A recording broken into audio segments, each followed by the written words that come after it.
Alors, bonjour à tous, j'espère que vous allez bien. Alors, j'ai 3 petites infos aujourd'hui et vous n'allez pas en revenir. Moi-même, j'en suis pas revenue. J'étais pas prête. Donc, la première vidéo, vous allez voir, c'est le président Donald Trump qui est interviewé à la télévision américaine. Et on fait intervenir, si vous voulez, des gens du public, enfin, des gens comme vous et moi. On les fait appeler en visio. Donc c'est en direct, Donald Trump est là et vous allez voir tout ce qui se prend dans la figure. Tante Christine, tante, que voudrais-tu dire au président Trump? Allez, Trump, espèce de sale con. Tu veux commencer une guerre? Attends. Tu veux commencer une guerre? Tata, si tu pouvais juste te calmer, s'il te plaît. C'est enregistré. Tu veux commencer une putain de guerre, espèce de connard. Qui êtes-vous? De quel pays venez-vous? Et là, la deuxième petite vidéo, c'est un pilote américain qui témoigne quoi tous les pilotes qui devaient les transporter, à gauche, à droite, devaient être non picousés. Voilà, non picousés exclusivement. Donc, comme quoi, c'est clair, quoi. C'est clair comme de l'eau de roche. Voilà. Donc, les pilotes qui sont picousés n'ont pas le droit de transporter les gens de Davos, tout simplement. Les US Freedom Flyers, Josh Yoder, il est le président des US Freedom Flyers. Il a dit qu'ils reçoivent maintenant des appels de riches hommes d'affaires et d'entreprises pour transporter leurs cadres sur des jets d'affaires avec des équipages non vaccinés. Maintenant, ils ont le luxe de pouvoir choisir, car il y a encore un grand nombre d'équipages disponibles aux États-Unis qui ne sont pas vaccinés parce que les entreprises pour lesquelles ils travaillent ne l'ont pas exigé. Et ces riches hommes d'affaires exigent des équipages non vaccinés sur leurs jets d'affaires. Maintenant, les passagers d'une compagnie aérienne sur une compagnie aérienne qui ont acheté un billet n'ont pas ce luxe. C'est juste comme, d'accord. Et cette dernière vidéo dénonce quelque chose de grave. Là, c'est en français.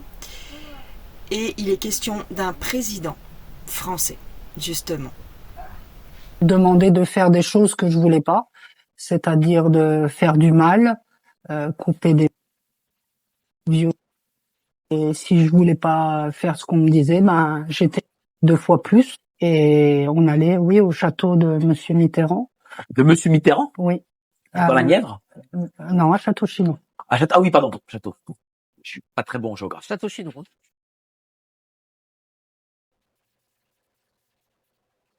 Il y a vraiment beaucoup de choses. Il y avait ce lien d'amitié que je décris à travers toute une série d'anecdotes, de rencontres que François Mitterrand a pu créer, enfanter, et dans sa vie privée, et dans sa vie publique. Avec tous les dossiers qui tombent, tout semble faire sens.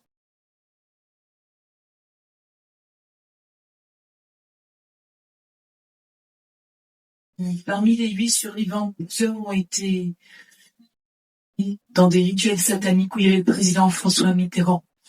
Les enfants de Dalida, qui est la mère Courage qui témoigne, sont dans des rituels qui ont lieu sous la pyramide du Louvre. Il faut que vous compreniez quel est le niveau de mal qui sont dans les sociétés aujourd'hui. C'est pas un problème de gauche ou droite. Vous comprenez? Aujourd'hui, on ne peut plus arriver à la tête de ce pays sans être corrompu à ce niveau-là. Et on a besoin de votre aide. Nous, on a témoigné. Je crois que c'est important de souligner que c'est une secte, j'appelle ça à ciel ouvert, parce qu'en fait, il n'y a pas un lieu. C'est important de comprendre qu'ils sont dans tous les milieux. Donc, milieu politique, religieux, institutionnel. En fait, c'est une secte qui sévit parmi les notables de notre société. Voilà, comme je vous le dis souvent, on ne peut pas accéder au plus haut poste de la société sans en passer par ce genre d'agissement. Et voilà, je suis un peu choquée pour Mitterrand. Enfin, c'est comme ça. C'est comme ça. Quand vous voyez que même des gens en qui on pouvait avoir, entre guillemets, confiance, parce que j'ai su en grandissant, parce que moi je suis née dans les années 80, 75, 78, 75, on avait confiance, c'est tout, c'est comme ça. Après, j'ai appris en grandissant que c'était pas blanc-bleu, hein, avec l'histoire de cet homme politique qui s'est donné voilà. C'était qui cet homme politique? Il avait pris l'arme dans la voiture du garde du corps, enfin dans la voiture du chauffeur, il y avait une arme dans la boîte à gants et il avait mis fin à ses jours. C'était sous Mitterrand, vous voyez.